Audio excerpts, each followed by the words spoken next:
The Rise, the Fall, and the Rise Again of Ramu the Rickshaw Man. Act 1. Humble Beginnings. In the sprawling, chaotic heart of Delhi, where the scent of marigolds and diesel fumes danced in the air, lived Ramu.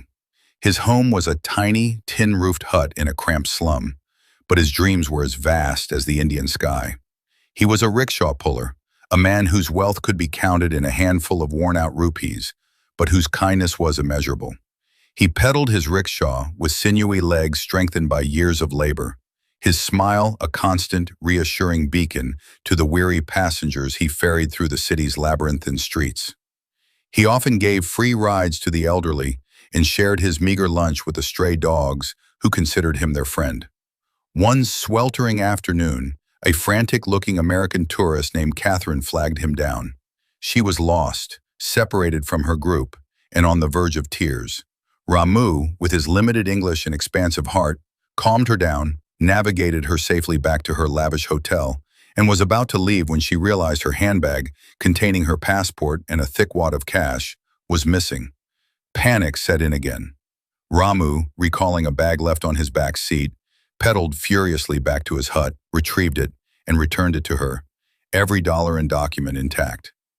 Overwhelmed with gratitude, Catherine pressed a generous tip of 10,000 rupees into his hands. "You are an honest man, Ramu," she said. "Your smile makes people feel safe. That is your brand."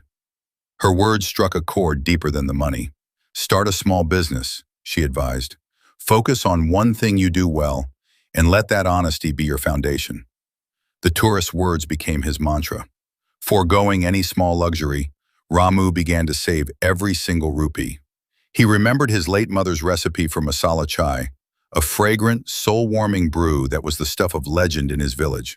After months of scrimping, he bought a small cart, a few utensils, and set up a tiny tea stall at a busy street corner. He called it, simply, Ramu's Chai. The aroma of ginger, cardamom, and a secret blend of spices drew people in, but it was his genuine warmth and the unparalleled taste of his chai that turned them into loyal customers. His stall became a landmark, a small island of warmth and community in the impersonal city. From tea stall to tea empire's success. Once a distant dream, now arrived like a monsoon flood. From one stall, Ramu expanded to 5, then 10. He trademarked his brand, Ramu's Royal Chai, with a logo of a simple crown over a steaming cup. He was no longer Ramu the rickshaw puller, he was Ramuji, the chai tycoon. He traded his hut for a luxurious bungalow, his rickshaw for a sleek sedan. Remembering his past, he sought out 3 old acquaintances from his slum, Suresh, Vikas, and Pankaj. They had once mocked his dreams, calling him king of the Suresh, the head of operations, Vikas, him hats in hand, begging for jobs. Believing in second chances, Ramu hired them. He made Suresh the head of operations, Vikas the accountant, and Pankaj the supply manager. "You are my brothers," he told them, his eyes moist with emotion. "Let's grow this empire together." But old envy curdled into new greed. While Ramu was the charismatic face of the brand, attending events and giving interviews, his brothers were systematically poisoning the roots of his empire. Suresh, the cunning ringleader, approved fake vendors. Pankaj inflated supply costs, pocketing the difference. Vikas, the numbers wizard, cooked the books with masterful deceit, creating a complex web of shell companies and falsified invoices. They reassured Ramu, "Don't you worry about these boring numbers, boss. You are the visionary. We will handle the groundwork." Ramu, whose expertise was in brewing tea, not in reading complex balance sheets, trusted them completely. The fall was swift and brutal. His friends had taken out massive loans in the company's name, funneled the money into their own offshore accounts, and created a fraudulent paper trail that pointed directly to Ramu. One morning, he woke up to find his accounts frozen, his offices raided, and his face plastered across newspapers with headlines like, "Chai King turns con man." The evidence against him was overwhelming. His friends had vanished. Bankrupt and publicly disgraced, Ramu lost everything: his house, his car, his company. He was back on the very streets where he had once pulled his rickshaw, a pariah in the city that had once celebrated him. Act 3. the comeback. The world was now gray.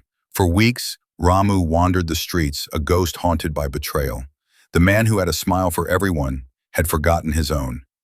One evening, sheltering from the rain, he saw a young boy trying to study under a dim streetlight, his textbook shielded by a tattered plastic sheet.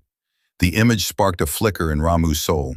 He walked over, bought the boy a hot samosa from a nearby vendor, and sat with him, offering the shelter of his old umbrella. In that small act of giving, he found a piece of his old self. He found an old, battered tea cart, salvaged it, and started again. This time, however, there was a difference. On every disposable cup of chai he sold, he wrote a motivational quote with a marker. "The sun always rises after the darkest night." The sun always rises after the darkest night. Or, a kind heart is a garden of its own. He wasn't just selling tea, he was selling hope, the very thing he was trying to rebuild within himself. He called his new, humble venture Chai and Chapters. His story and unique style began to spread. A university student, touched by a quote on her cup, posted a picture on Instagram. Hashtag Chaiwala comeback went viral. Soon, bloggers, journalists, and ordinary people flocked to his cart, not just for the excellent tea, but for their daily dose of inspiration. The buzz reached Ananya Sharma, a sharp, young venture capitalist who valued story-driven brands. She saw past the viral trend and recognized the unshakable resilience in Ramu. She met him not in a boardroom, but at his cart on the street. "Your first company sold tea," she said, sipping his chai, "but your new brand, Ramu, sells resilience. It sells hope. Let's partner and build an empire on that." Together they launched Chaiwala 2.0.